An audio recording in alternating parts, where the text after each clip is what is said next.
আলহামদুলিল্লাহ রাব্বিল আলামিন আসসালাতু ওয়াসসালামু আলা সাইয়্যিদিল মুরসালিন ওয়া আলা আলিহি ওয়া আসহাবিহি আজমাইন। বাংলাদেশ জামাত ইসলামী গুরুদাসপুর উপজেলার আজকের এই অত্র ইউনিয়নের আল্লামা সাইদি সাহেব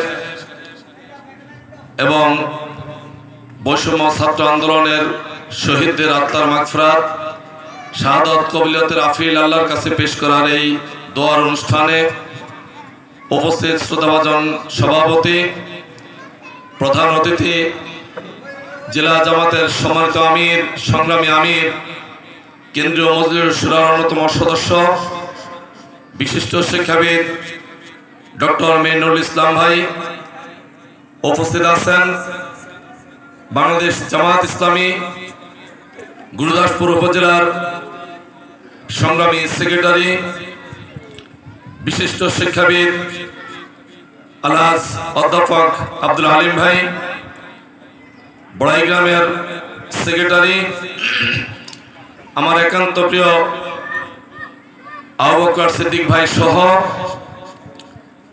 অনেক অতিথিবৃন্দ, আমি আর নাম বললাম না, জামাত ইসলামীর ইউনিয়ন, থানা এবং জেলার বিভিন্ন পর্যায়ের নেতৃবৃন্দ, ইসলামী ছাত্র শিবিরের নেতৃবৃন্দ, আমার একান্ত শ্রদ্ধাভাজন মুরব্বিয়ান ইকরাম, যুবক ভাইরা, এই মাইকের আওয়াজ যে যেখান থেকে শুনছেন সবাইকে আন্তরিক অভিনন্দন এবং মোবারকবাদ। আজকে দীর্ঘ 17টি বছর পরে উন্মুক্ত খোলা মাঠে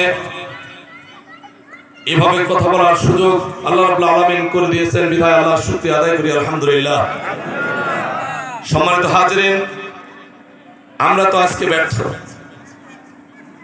আমরা বিভিন্ন সময় এই সরকারের আন্দোলন সংগ্রাম, সরকারের বিরুদ্ধে আন্দোলন সংগ্রাম করে অত্যাচার, নির্যাতন, নিপীড়ন, জেল জুলুম দিয়ে আমাদেরকে সকল দিক থেকে কোণঠাসা করে বাংলার জমিন থেকে জামাত ইসলামী, ইসলামী আন্দোলন, ইসলামী ব্যক্তিত্বদের নিশ্চিহ্ন করার ষড়যন্ত্র আওয়ামী লীগ করেছে। আমরা যখন সকল দিক থেকে আমাদের করণীয় যখন শেষের দিকে, আল্লাহ রাব্বুল আলামিনের করণীয় তখন শুরু। মহান আল্লাহ রাব্বুল আলামিন আল্লামা সাইদি সাহেব বলেছিলেন যে স্বৈরাচার তার পতনের জন্য সকল ছিদ্র বন্ধ করলেও পতনের ছিদ্র বন্ধ করতে পারে না। শেখ হাসিনা বাংলাদেশে আবারও 5টি বছরের জন্য ক্ষমতা আসার স্বপ্ন নিয়ে নির্বাচন নামমাত্র একদলীয় নির্বাচন করে ক্ষমতা আসে, কেবল বসলো। আবাবিল পাখি যেভাবে তৎকালীন কাবা রক্ষার জন্য আল্লাহ রাব্বুল আলামিন প্রেরণ করেছিলেন, এই খুনি হাসিনাকেও ঠিক অনুরূপ বাংলাদেশ থেকে বিতাড়িত করার জন্য মহান আল্লাহ রাব্বুল আলামিন এদেশের কমলমতি ছাত্রদেরকে আবাবিল পাখির মতো বাংলাদেশে প্রেরণ করেছিলেন।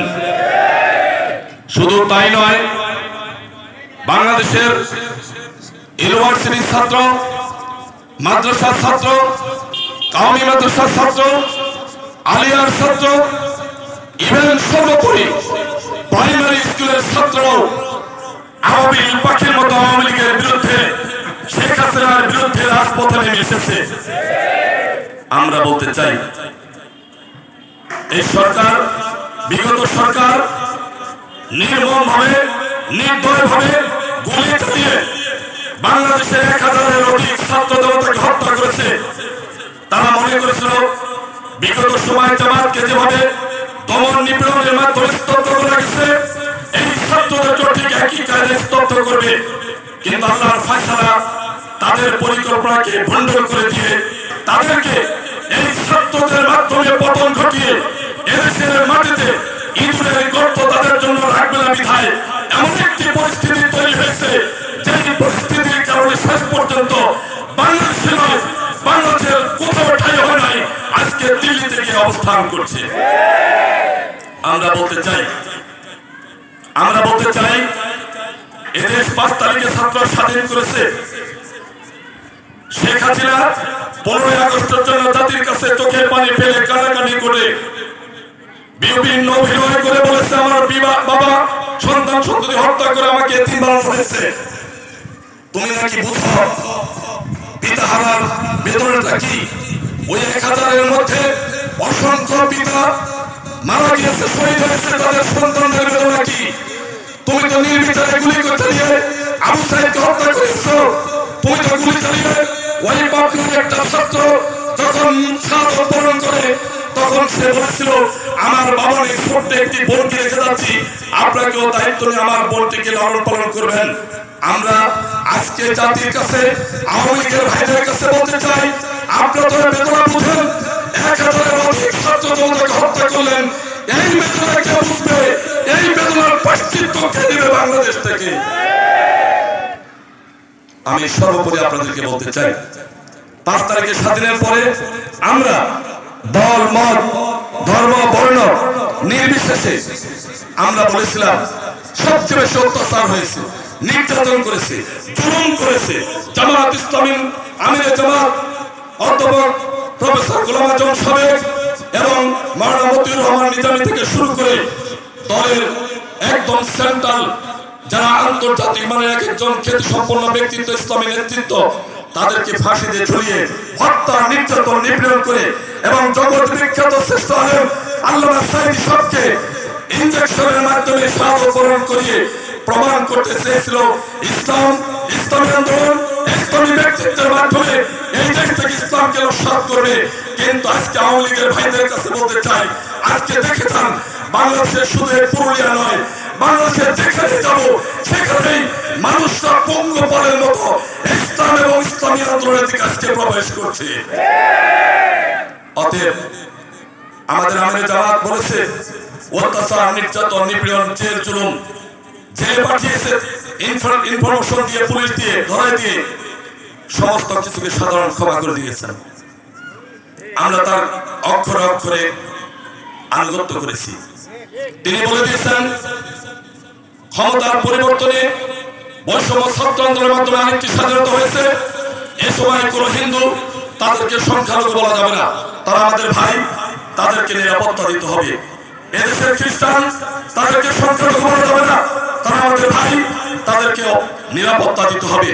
জামাত ইসলামের প্রত্যেকটা নেতা এবং কর্মী শুধুমাত্র নাটোরের বড়াইগ্রাম গুরুদাসপুরে নয়, গোটা বাংলাদেশের প্রতিটি হিন্দুদের মন্দিরে, খ্রিস্টানদের গির্জায় অতন্ত্র প্রহরীর মতো ছাত্র শিবির এবং জামাত ইসলামের নেতা কর্মী এবং আপনারা দেখেছেন হেফাজতে ইসলাম, ইসলামী আন্দোলন চরমায় ছাত্র সংগঠনের ছাত্ররা সম্মিলিতভাবে গোটা দেশ এবং জাতির হিন্দুদের এবং খ্রিস্টানদের এই উপাসনাগুলো পাহারা দিয়েছে, আপনারা সবাই অবলোকন করেছেন।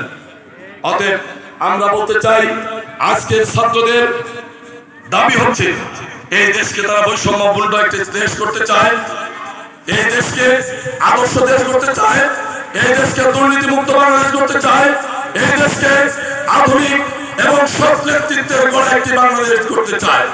অতএব যেহেতু ছাত্ররা চায় এই দাবির সাথে একত্রতা ঘোষণা করে বাংলাদেশ জামাত ইসলামী আমরা মাঠে ময়দানে আজকের জাতির সামনে উপস্থাপিত হয়ে বলতে চাই, আমরাও এই ছাত্রদের সাথে একতাবদ্ধ হয়ে এই দেশ এবং জাতিকে আগামী দিনের জন্য একটি আদর্শ, একটি সোনালী, একটি দুর্নীতিমুক্ত বাংলাদেশ করার জন্য আমরা প্রত্যয় ব্যক্ত করে এই জাতির সামনে উপস্থাপিত হতে চাই। আগামী নির্বাচন যখনই হবে জামাত ইসলামের পক্ষ থেকে আমরা নির্বাচনে অংশগ্রহণ করবো ইনশাআল্লাহ। আমরা দেশ এবং জাতির সামনে ধর্ম বর্ণ নির্বিশেষে সকলের নিরাপত্তা নিশ্চয়তা দিয়ে আমরা বলতে চাই, আজকের মাইকের আওয়াজ শ্রবণ করছেন অনেক আওয়ামী লীগের ভাইরাও, আমরা তাদেরকে উদ্দেশ্য করে বলতে চাই, আপনাদের বিদায়ী এমপি আর কয়েকদিনের অতিথি এমপি অহংকারী দাম্ভিক যিনি রাজপথে মিছিল করতে এসে পাঞ্জাবি খুলে মিছিল করে প্রমাণ করে একজন উম্মাদ, একজন পাগল, ওই বক্তব্যের পরে তিনি মিছিল শেষে বক্তব্য দিয়ে বলছে বড়াইগ্রাম গুরুদাসপুরে নাকি 1 ইঞ্চি জায়গা জামাত এবং বিএনপিকে দিবে না। আমি ওই ডাক্তার উম্মাদ সিদ্দিকুর রহমানকে বলতে চাই, দেখে যাও পুরুলিয়ার মাটিতে বিএনপি এবং জামাত সহ আমরা যারা এখানে আছি, আমাদের এই জায়গা থেকে তুমি তোমার ঘোষণায় আমরা চলে গেছি, এখানে আছে এগো দিকে যাও। আমরা বলতে চাই ওনাদের মতো ঘোষণা আমরা দিতে চাই না। ওনারা যেমন অত্যাচার নির্যাতন করে আমাদেরকে নিচ্ছিন্ন করতে পারে নাই, আমরাও তাদেরকে নিচ্ছিন্ন করার লাইসেন্স আমরা নিতে চাই না। আমরা আপনাদের পাশে থাকতে চাই, আমরা আপনাদেরকে নিয়ে দেশ করতে চাই, আমরা আপনাদের সহনশীল রাখতে চাই। কিন্তু আনসারদের মতো ছাত্রলীগগুলো প্রবেশ করে যদি রাষ্ট্রে বিশৃঙ্খলা করতে চান, ছাত্ররা যেমন ওই ঢাকাতে ওই আনসারদেরকে পিটিয়ে আজকে পুলিশের হাতে দিয়েছে, আমরা বলতে চাই প্রত্যন্ত অঞ্চল পর্যন্ত আপনারা আমাদের সঙ্গে সহনশীল আচরণ করেন, আমরা যেভাবে করছি। এছাড়া যদি বিশৃঙ্খলা করতে চান, ছাত্র জনতার আন্দোলনের মুখে যদি কোনো পরিণতি ভোগ করতে হয়, এর জন্য আমরা কেউ দায়ী না। সর্বোপরি আমরা বলতে চাই, আমরা যদি এখানে নির্বাচিত হই, দল মত ধর্ম বর্ণ সকল মানুষকে নিয়ে আমরা সহনশীলতার সাথে বসবাস করব। আমরা জামাত ইসলামের পক্ষ থেকে আপনাদের কাছে বলতে চাই যে আপনারা বিগত সময় বিভিন্ন জনকে নির্বাচিত করেছেন। আমরা একজন খাদেম হিসাবে ব্যক্তিগত জীবনে আমি বনপাড়া পৌরসভার 2 বার কাউন্সিলর ছিলাম, বড়াইগ্রাম উপজেলার নির্বাচিত ভাইস চেয়ারম্যান ছিলাম, ভারপ্রাপ্ত দায়িত্ব চেয়ারম্যানের দায়িত্ব পালন করছে 1টি বছর। আপনাদের পার্শ্ববর্তী এখানে অনেকের আত্মীয় স্বজন বড়াইগ্রামে আছে, খোঁজ দিয়ে দেখুন।